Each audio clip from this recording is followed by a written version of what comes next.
Halo, assalamualaikum. Hai, hai, hai. Jumpa lagi. Bagi dong. Mau berbagi dong. Bagi dong. Nah,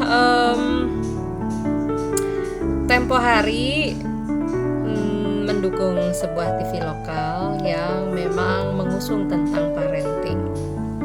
Nah, menariknya yang dibahas itu tentang dampak AI untuk anak-anak. Cukup miris ya, karena dampaknya memang kalau tidak dalam kendali orang dewasa di sekitar, ini akan merusak sistemik dari saraf berpikir anak-anak. Nah, gimana dong kalau ternyata sudah terpapar dan itu sudah ada simptomnya, misalnya ya simptomnya mata ada jaring-jaring merah gitu ya, artinya saraf di mata ini sudah mengalami ketegangan ataupun candu ya. Kemudian sulit untuk berpisah dari gawainya atau permainan yang memang menghasilkan AI efek gitu ya. Kemudian sudah ada gerakan-gerakan yang di luar kendali si anak ya, sehingga misalnya seperti dia sedang bermain. Nah, sampai misalnya terbawa dalam tidurnya. Nah, ini paparannya juga sudah masuk ya ke dalam alam bawah sadarnya. Maka gimana sih kita sebagai orang dewasa di sekitarnya atau yang kita labelkan sebagai parents? Karena memang sebetulnya bukan hanya orang dewasa saja ya yang bukan hanya orang tua yang mempunyai satu kendali.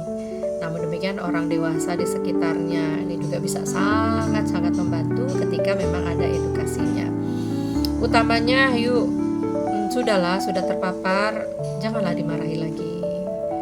Janganlah dituding-tuding pakai iMessage saja ya atau pesan saya. Ibu sedih loh, kehilangan waktu berkomunikasi dengan dirimu ya. Ayah merasa kangen dapat berbincang dengan lama dan fokus dengan dirimu ya.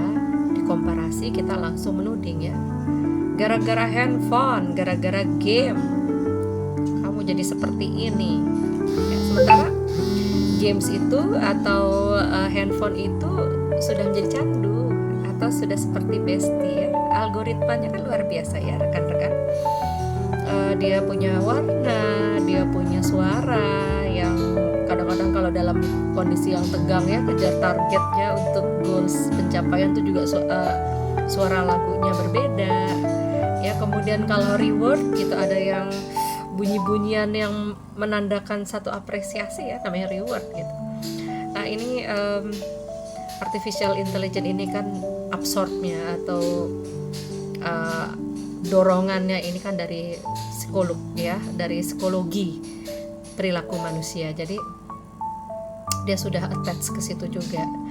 Maka kalau kita sudah langsung di depan memarahi, sulit ya untuk breakthrough atau meruntuhkan perspektif tentang happy-nya bermain digital ya, karena dianggap sudah tahu banget dirinya, kemauan dari si anak kita ya atau orang sekitar kita. Nah,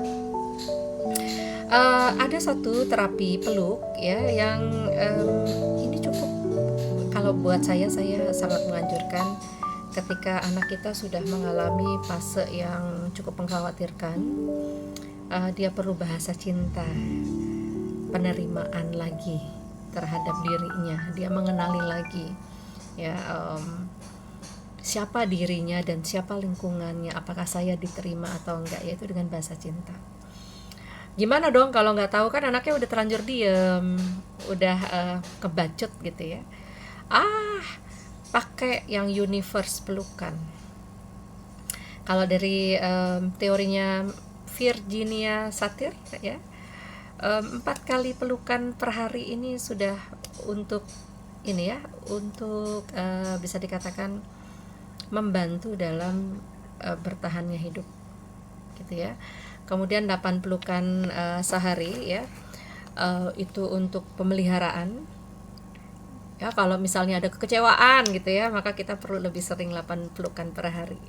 Kemudian 12 pelukan per hari ini untuk pertumbuhan. Jadi kalau anak-anak usia dini ya, ini perlu sekali 12 pelukan per hari. Nah, gimana dong kalau sudah terpapar? Ya, sudah ada simptom-simptom ya, gerakan-gerakan kejang gitu ya. Apa? Kemudian matanya sudah banyak jaring merah ya, saraf-saraf mata sudah sangat tegang sekali. Maksimal 20 pelukan dengan tulus ya. Afirmasinya juga dijalankan.